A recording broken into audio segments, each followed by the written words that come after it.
Hello again.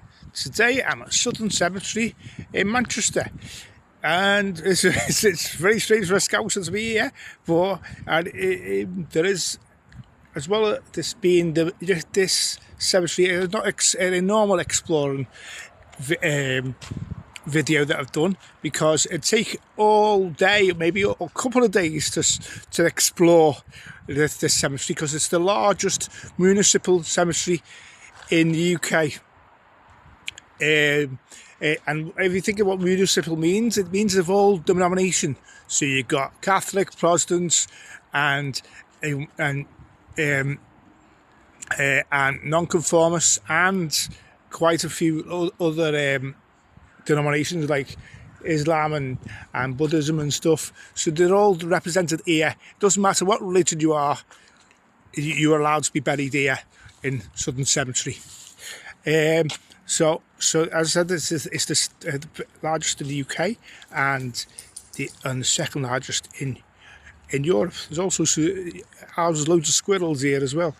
It was originally opened in 1879, and then it was the buildings which you can just about see. If I could see one of the chapels. There's some not in actually they're all in distance here.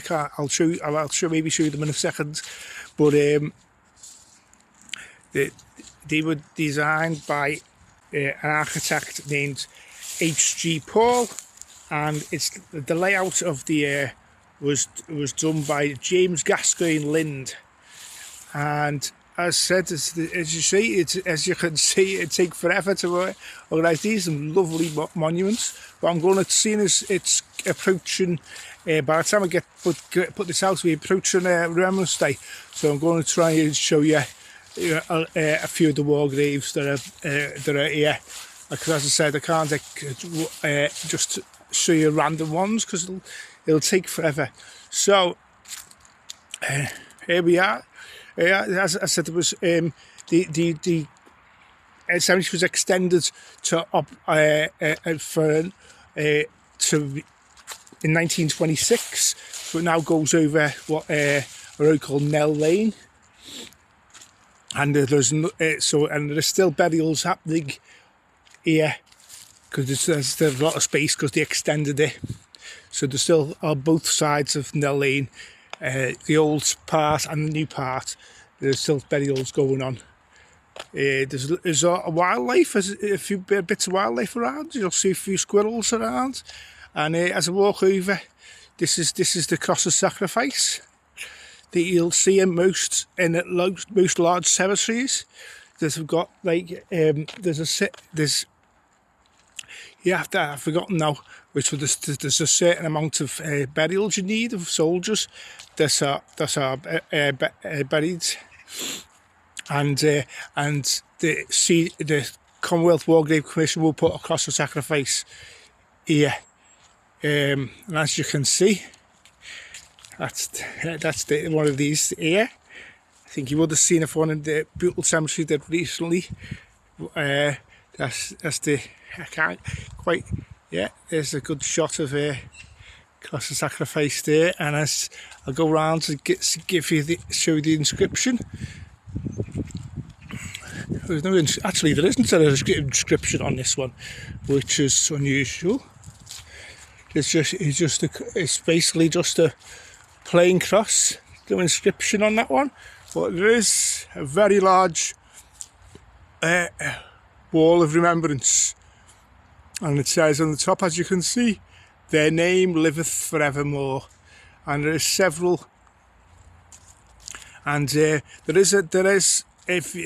has been comprehensively photographed, this cemetery. So if you go and find the grave, there's a guy called Bob the Greenacre Cat. That's what he's called on here, Find the Grave. And he has listed all these people in there. So if you have got an ancestor or a relative that is buried here and is listed on this wall, then you will be able to find them on Find a Grave. And if you can't find it, drop me a message and I'll do my best to find it for you. And it said, as I said, there's a long walk by this cross of sacrifice. There is, as I said, there's the wall of remembrance there, and then there's separate graves here. These are and I said it starts at Private Lofgren, and there's captain. And as you see, they have even though one's a private and one's a captain, they have the same stone.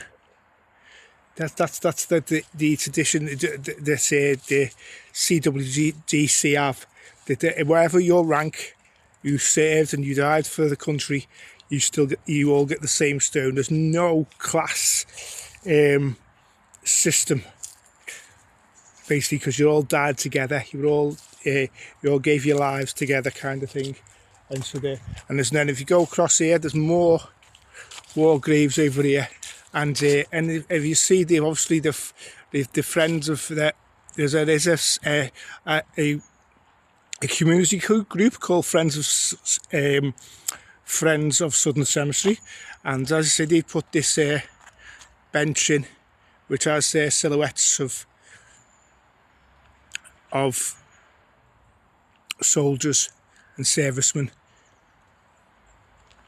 And poppies, obviously, that they're on this bench here, obviously specially made.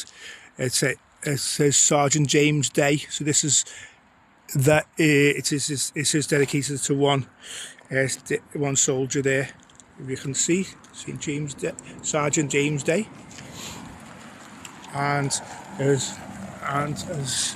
then there's as you go across from the cross of sacrifice, you can see more single graves.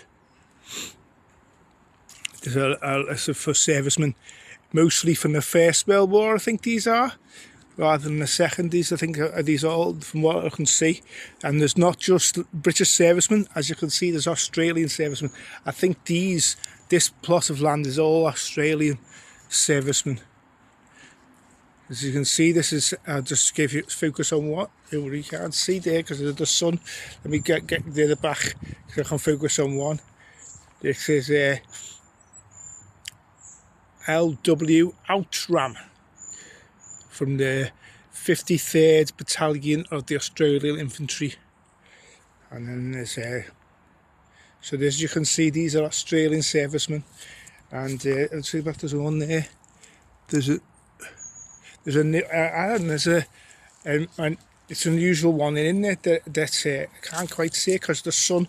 I'll try and flash up yeah, there you can see, but you can. I was just about to see this. That's why I get a bit of the shade. This is for a nurse. This war grave is for nurse, and it's for, as you can see, it's got the emblem of the British Red Cross on the top, and this is for Ilda Pear. So that's the unusual in it. This is a woman that has got a war grave, and back in the First World War, it's quite unusual. And it's a new stone as well, so that's obviously it looks quite new. It's been put in very recently, and so I'll finish. I was put some other graves. Obviously, there is a lot of. I do apologise for the sun. You can't quite see. I'll try and get in the shade and see if I can find some more. But there is not only as well as those war graves there. There's more just dotted about, and there will be veterans that died after the war. Did you also see there's some trees with got a tie yellow ribbon, like I assume from the song that they took there. That's a tradition some families have, the tie yellow ribbon, especially if you've got an unmarked grave, which has several of those around here. Anyway, I'll do another little video again next time I come back here, maybe concentrating on one particular person rather than just the war graves. Anyway, speak to you all soon. Ta-da.